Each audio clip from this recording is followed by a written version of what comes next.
За энэ бүсчилсэн хөгжил төрийн албаны мандатад энэ зөвлөгөөнд 2 дахь өдрөө оролцож байна.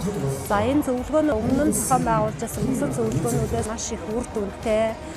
Бас одоо бидэнд ажил мэргэжлээ явуулахад холбогдох энэ төрийн албаны тухай хууль, хөдөлмөрийн тухай хууль эдгээр хэрэгжилтийг одоо хэрэгжүүлэхэд одоо маш хэрэгтэй юм бас зөвлөгөө, мэдээлэл, сургалтыг өгсөн юм одоо бас зөвлөгөө болж чадчихна.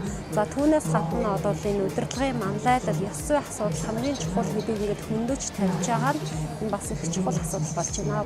Тэгээд энэ одоо арга хэмжээ нийт одоо 1200 төрлийн албаагч тэтгэх оролцоотой сайхан оролцож байна.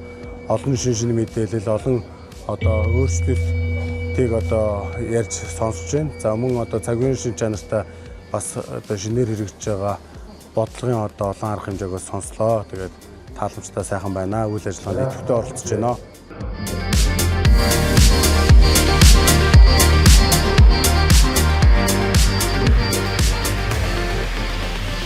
Энэ 2 өдөрт нийслэлийн төсвөрдгүүл ажиллагаа хийж байгаа 100 гаруй мянган төрийн албаагчийн төлөөлөлж 1200 төрийн албаагч оролцож байна.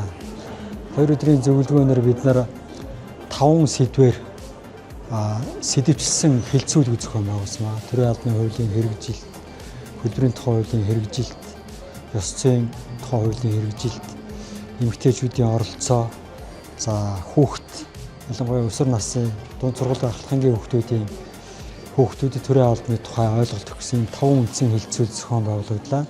Зөвлөгөөнөөс өнөөдөр үндсэндээ бол төрийн албаны хуулийг хэрэгжүүлэхтэй холбоотой, төрийн албаны шимтгэлтэй холбоотой асуудлаар хүндрэл бэрхшээлийг шийдэх арга замыг нэгдсэн байдлаар ярьж шийдэл гаргах ийм үндсэн зорилготой явж байна.